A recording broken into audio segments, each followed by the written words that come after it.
एक दिन अचानक एक खतरनाक वायरस पूरी धरती पर फैल जाता है। इस भयानक महामारी की वजह से दुनिया की लगभग पूरी आबादी खत्म हो चुकी थी। लेकिन इस विनाश के बीच एक जगह ऐसी भी बची थी जहां इंसान अब भी जिंदा थे, जहां सिर्फ 513 लोग रहते थे। ये एक छोटा सा आइलैंड था जहां लोग किसी तरह अपनी जिंदगी बचाकर सरवाइव कर रहे थे।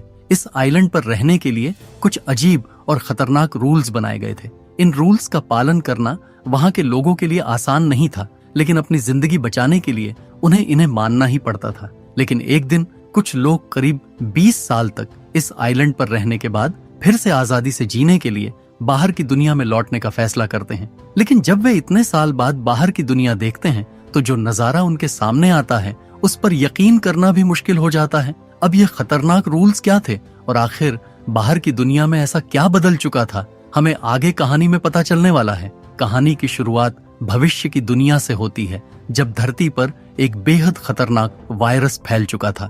ये वायरस इतनी तेजी से फैलता है कि कुछ ही समय में पूरी मानव सभ्यता लगभग खत्म होने की कगार पर पहुंच जाती है। शहर के शहर खाली हो जाते हैं और कभी आबाद रहने वाले इलाके सुनसान खंडहर में बदल जाते हैं। वायरस तो लोगों को मार ही रहा था, लेकिन उससे भी ज्यादा डरावनी बात यह थी कि इंसान खुद इंसान का दुश्मन बन चुका था। लोग खाने और संसाधनों के लिए एक दूसरे को मारने लगे थे। धीरे धीरे पूरी दुनिया में इंसानों की तादाद बेहद कम रह जाती है। जो कुछ गिने चुने लोग बचे भी थे वे दुनिया के अलग अलग हिस्सों में बिखरे हुए थे।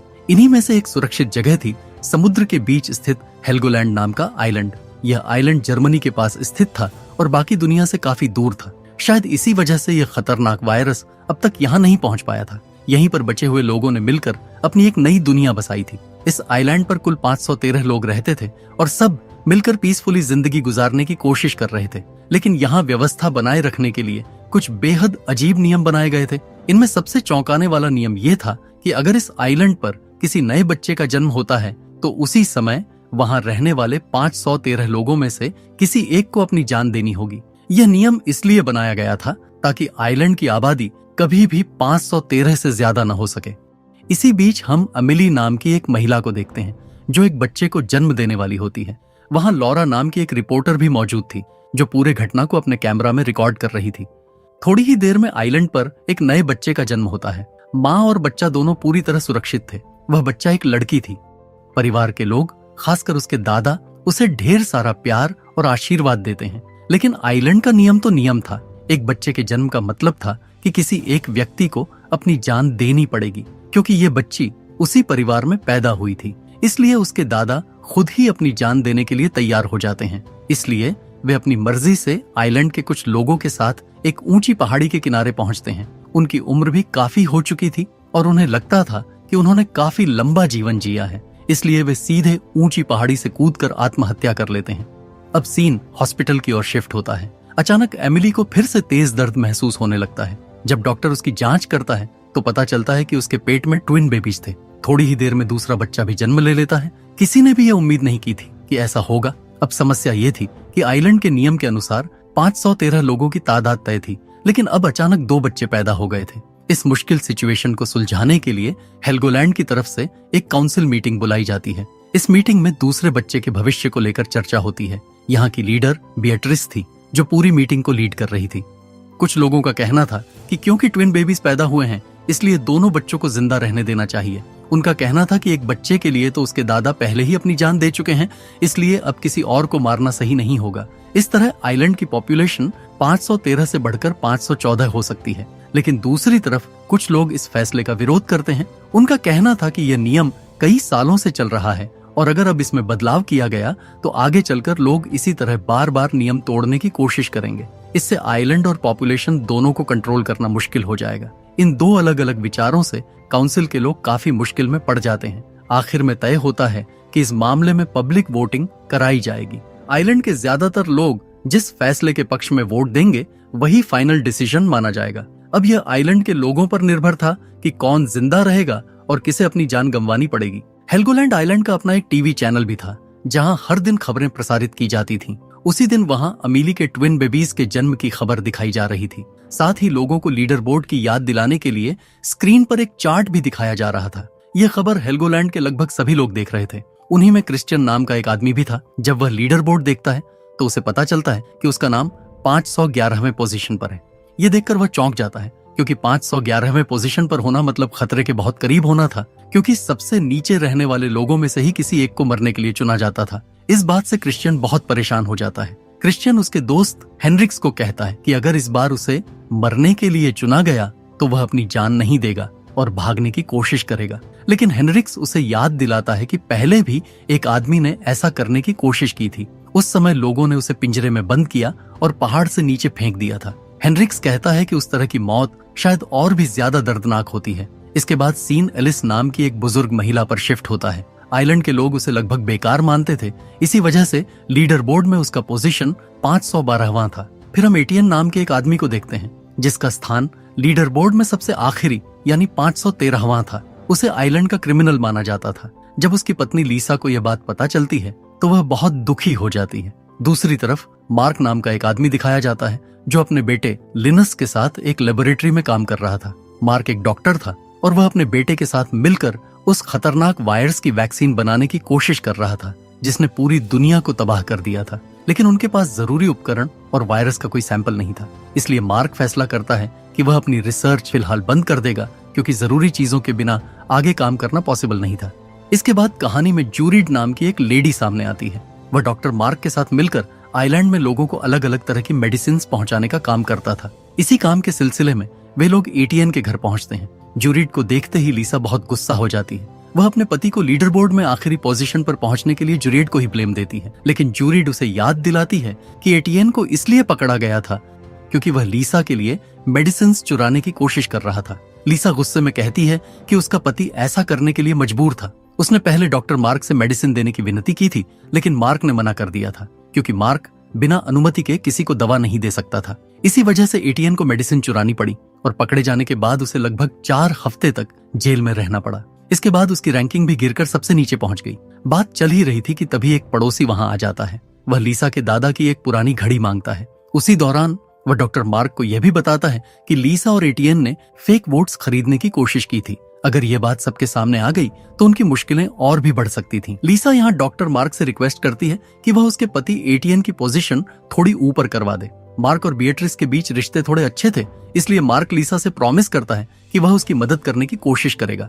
दूसरी तरफ अमिली जब नींद से उठती है तो वह देखती है कि एक बुजुर्ग महिला उसके एक बच्चे को उठाकर ले जा रही है। वह महिला एलिस थी, जिसकी पोजीशन लीडर बोर्ड में 513 थी। अमिली फौरन उसके पास जाकर बच्चा वापस देने को कहती है और आरोप लगाती है कि वह खुद को मौत से बचाने के लिए उसके बच्चे को नुकसान पहुंचाना चाहती है। लेकिन एलिस उसे समझाती है कि उसका ऐसा कोई इरादा नहीं था। वह कहती है कि जब वह उधर से गुजर रही थी तब बच्चे के रोने की आवाज सुनकर उसे शांत कराने के लिए उसने उसे गोद में उठा लिया था। उधर डॉक्टर मार्क के बारे में पता चलता है कि वह चोरी छिपे कई लोगों को मेडिसिन देता है और इस बात की जानकारी जूरिड को भी थी। एक दिन सुपरमार्केट में वह बिएट्रिस को मार्क के बारे में सब कुछ बता देता है, लेकिन बिएट्रिस उसे फिलहाल चुप रहने को कहती है। वह बताती है कि अभी मार्क के खिलाफ कोई कार्रवाई नहीं की जा सकती, क्योंकि उसकी नॉलेज द्वीप के लिए बहुत जरूरी है। अगर मार्क उस खतरनाक वायरस की वैक्सीन बना लेता है तो भविष्य में वही दवा पूरे आइलैंड को बचा सकती है। इसी दौरान सुपरमार्केट में एक छोटा बच्चा गलती से कांच का एक जार तोड़ देता है। उस समय वहां क्रिश्चियन और हेनरिक्स भी खड़े होते हैं। हेनरिक्स तुरंत क्रिश्चियन से कहता है कि यह अच्छा मौका है लीडर के सामने अच्छा दिखने का, जिससे उनकी रैंकिंग ऊपर जा सकती है। तभी क्रिश्चियन उस बच्चे को एक एप्पल देकर कहता है कि कोई बात नहीं, यह उसकी गलती नहीं थी। पास खड़ी एक महिला भी बच्चे को छोटा सा गिफ्ट दे देती है। जब बिएट्रिस ये सब देखती है तो क्रिश्चियन और उस महिला की रैंकिंग एक पॉइंट ऊपर कर देती है। उसी सुपरमार्केट में लिसा भी मौजूद थी। हेनरिक्स वहां उसके पास आता है। हेनरिक्स एक अमीर परिवार से था, इसलिए वह लिसा को लालच देता है कि अगर वह चाहे तो उसे इतनी मेहनत करने की जरूरत नहीं पड़ेगी। वह इलीगल तरीके से उसे काफी सारा खाना दे सकता है, लेकिन बदले में वह लिसा के साथ रात वाला काम करना चाहता है। लिसा उसे टालते हुए कहती है कि इस बारे में बाद में बात होगी, लेकिन हेनरिक्स उसकी बात नहीं मानता। तभी बिएट्रिस ये सब देख लेती है और बाहर आकर हेनरिक्स को स्ट्रिक्ट वार्निंग देती है कि वह ऐसी हरकतें बंद करे। अगर लोगों को यह सब पता चला तो उसे कोई नहीं बचा पाएगा। असल में हेनरिक्स बीट्राइस का ही बेटा था। इसके बाद सीन मार्क पर शिफ्ट होता है, जो लैब में एक गुप्त दरवाजा खोलता है, जिसके बारे में किसी को पता नहीं था। असल में उसने वहां पीटर नाम के एक आदमी को छुपा कर रखा हुआ था। पीटर उस खतरनाक वायरस से संक्रमित था और वह आइलैंड के बाहर की दुनिया से आया था। वह खुद मार्क की मदद कर रहा था ताकि मार्क उस वायरस की वैक्सीन बना सके। मार्क जब पीटर को एक इंजेक्शन देता है तो पीटर उसे बताता है कि शायद ये वैक्सीन काम करने लगी है, क्योंकि जब भी मार्क उसे ये एंटीडोट देता है उसे पहले से थोड़ा बेहतर महसूस होने लगता है। उधर लीसा हेनरिक्स के पास आती है और उसके ऑनफर को मान लेती है, लेकिन उसी समय अचानक खबर मिलती है कि एक बोट में कुछ बाहरी लोग उनके आइलैंड की तरफ आ रहे हैं। वे हथियारों से लैस थे और आइलैंड की सीमा पार करने की कोशिश कर रहे थे। यह सुनते ही हेनरिक्स तुरंत गार्ड्स के साथ बॉर्डर पर पहुंच जाता है। वह और बाकी गार्ड्स उन लोगों को चेतावनी देते हैं कि वे आगे न बढ़ें, लेकिन जब वे लोग नहीं रुकते तो गार्ड्स उन पर गोली चलाना शुरू कर देते हैं। हेनरिक्स भी गोली चलाकर लगभग सभी को मार देता है। इस वजह से गार्ड्स की लीडर मिया उससे काफी खुश हो जाती है। कुछ घंटों बाद आइलैंड में पब्लिक वोटिंग होती है ताकि यह तय किया जा सके कि अमीली के ट्विन बेबीज के मामले में क्या किया जाए। उसी समय क्रिश्चियन देखता है कि उसके एक अच्छे काम की वजह से उसकी पोजीशन ऊपर हो गई है। अब उसे थोड़ा रिलीफ मिलता है कि उसकी जान बच सकती है। जब वोटिंग शुरू होती है तो ज्यादातर लोग बच्चों को जिंदा रखने के साइड में वोट देते हैं, लेकिन ऐसा करने के लिए किसी एक व्यक्ति को मरना होगा। इस पर आइलैंड के कई लोग एटीएन के खिलाफ वोट देते हैं क्योंकि उसने चोरी की थी और सबको लगता है कि उसे ही मरना चाहिए। तभी अचानक लीसा आगे आकर कहती है अगर उसके पति को छोटी सी चोरी के लिए इतनी बड़ी सजा मिल सकती है तो हेनरिक्स जैसे आदमी को भी सजा मिलनी चाहिए, क्योंकि वह औरतों को लालच देकर उनका गलत फायदा उठाता है। लीसा की बात सुनकर द्वीप की कई महिलाएं भी हिम्मत जुटाती हैं और वे भी हेनरिक्स के खिलाफ बोलने लगती हैं। धीरे धीरे माहौल बदल जाता है और मौत की सजा के लिए एटियन की जगह हेनरिक्स का नाम चुना जाता है। लेकिन आइलैंड की लीडर बिएट्रिस सबके सामने कहती है कि हेनरिक्स उसका बेटा है और एक माँ होने के नाते वह उसे मरने की सजा नहीं दे सकती। इसलिए वह फैसला करती है कि हेनरिक्स को आइलैंड से बैन कर दिया जाएगा, उसे वायरस से संक्रमित शहरों में छोड़ दिया जाएगा और वह कभी भी इस आइलैंड पर वापस नहीं आ सकेगा। यह फैसला सुनकर ज्यादातर लोग संतुष्ट हो जाते हैं और हेनरिक्स को जेल में बंद कर दिया जाता है। उधर मार्क फिर से अपने लैब में पीटर के पास आता है। इस बार वह अपनी अपडेटेड वैक्सीन पीटर के शरीर में इंजेक्ट करता है, लेकिन कुछ ही देर बाद पीटर की मौत हो जाती है। यह देखकर मार्क बहुत दुखी हो जाता है। किसी को सच पता न चले इसलिए वह पीटर की लाश को जला देता है। अब उसके पास वायरस का कोई सैंपल भी नहीं बचता जिससे वह अपनी वैक्सीन को और टेस्ट कर सके। अगली सुबह मार्क अपने बेटे लिनस को इन सब बातों के बारे में बताता है, लेकिन लाइनस अपने पिता मार्क से कहता है कि वह गार्ड्स की टीम में शामिल होना चाहता है। दरअसल गार्ड्स हेनरिक्स को आइलैंड से बाहर छोड़ने के लिए बाहरी शहरों की तरफ जा रहे थे। लिंस का कहना था कि अगर वह उनके साथ जाएगा तो वह दुनिया की असली हालत देख पाएगा और शायद वहां से उसे कोई नया आइडिया मिल जाए जो उसके पिता की वैक्सीन रिसर्च में मदद कर सके। लेकिन मार्क उसे मना करता है क्योंकि बाहर जाना बहुत खतरनाक था और वहां जाकर वह भी वायरस से संक्रमित हो सकता था। इसके बावजूद लिंस जाने की जिद करता है। कुछ समय बाद गार्ड्स निकलने के लिए तैयार हो जाते हैं। आइलैंड के लोग उन्हें छोड़ने आते हैं। लिनस भी गार्ड्स की टीम में शामिल हो जाता है। सभी गार्ड्स ने खास प्रोटेक्टिव सूट्स पहने हुए थे ताकि वायरस उनके संपर्क में न आ सके, लेकिन हेनरिक्स को कोई सुरक्षा नहीं दी जाती। फिर गार्ड्स उसे लेकर बोट में सवार हो जाते हैं और उनकी लंबी यात्रा शुरू होती है। रास्ते में वे 15 साल पहले की दुनिया को याद करते हैं जब वायरस फैलने के बाद पूरी दुनिया में तबाही मच गई थी।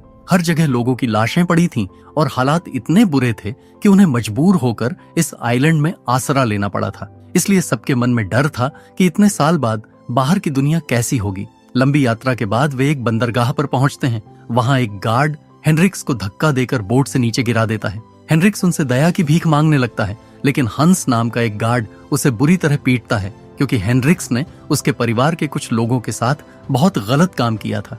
हेनरिक्स जब उसे पैसे देने की कोशिश करता है तो हंस गुस्से में उसके पैर में गोली मार देता है और उसे वहां से भाग जाने को कहता है। दूसरी तरफ आइलैंड में बिएट्रिस को वाटर सप्लाई बिल्डिंग में बुलाया जाता है। वहां पानी की फिल्ट्रेशन सिस्टम में बड़ी समस्या आ गई थी और पानी ठीक से साफ नहीं हो रहा था। जब एक महिला कर्मचारी पाइपलाइन की जांच कर रही होती है तो उसे वहां एक रेडियो मिलता है। यह देखकर बिएट्रिस चौंक जाती है क्योंकि आइलैंड पर कई साल पहले रेडियो इस्तेमाल करना बैन कर दिया गया था। इसलिए वह सोचने लगती है कि यह रेडियो यहाँ किसने रखा होगा। कुछ देर बाद इलेक नाम का एक इंजीनियर बिएट्रिस को बताता है कि उसने पानी की सप्लाई की समस्या ठीक कर दी है। बिएट्रिस उसकी तारीफ करती है। इसी मौके का फायदा उठाकर एलेक उससे कहता है कि इनाम के तौर पर उसकी पत्नी को आइलैंड में आने की अनुमति दी जाए, लेकिन बिएट्रिस तुरंत मना कर देती है क्योंकि उसकी पत्नी वायरस से संक्रमित थी और उसे आइलैंड में लाना खतरे से खाली नहीं था। उधर गार्ड्स की टीम बोट से आसपास के इलाकों का जायजा ले रही थी। तभी उन्हें एक खाली शहर दिखाई देता है और वे वहां उतरने का फैसला करते हैं। कुछ गार्ड्स वायरस के सैंपल्स ढूंढने के लिए शहर के अंदर चले जाते हैं, जबकि लाइनस बोट की रखवाली करने के लिए वहीं रुक जाता है। इसी दौरान गार्ड्स जब एक ब्रिज के पास पहुंचते हैं तो उनकी मुलाकात अर्ल नाम के एक आदमी से होती है। दरअसल मिया और गार्ड्स उसी व्यक्ति की तलाश में वहां आए थे। यहाँ गार्ड्स एलेक को कुछ खाना और फल देते हैं और बदले में एलेक उन्हें कई बॉक्स मेडिसिन देता है जो हेल्गोलैंड के लोगों के लिए बहुत जरूरी थी। इसी बीच लिनस चुपके से शहर की सिचुएशन देखने के लिए निकल पड़ता है। वहां उसे कुछ सर्वाइवर्स दिखाई देते हैं। एक बुजुर्ग आदमी उसे कहता है कि उसे इतना भारी प्रोटेक्टिव सूट पहनने की जरूरत नहीं है, क्योंकि अब शहर से वह खतरनाक वायरस खत्म हो चुका है। लेकिन लिनस उसकी बात पर भरोसा नहीं करता और उसे अपने पास न आने के लिए कहता है। तभी मोजिक नाम का एक लड़का उसके पास आता है और उसे एक वैक्सीन दिखाता है। वह बताता है कि ऐसी कई वैक्सीन एक जहाज में रखी हैं और अगर लाइनस चाहे तो वह उसे वहां ले जा सकता है। लिंस उसके साथ जहाज तक चला जाता है।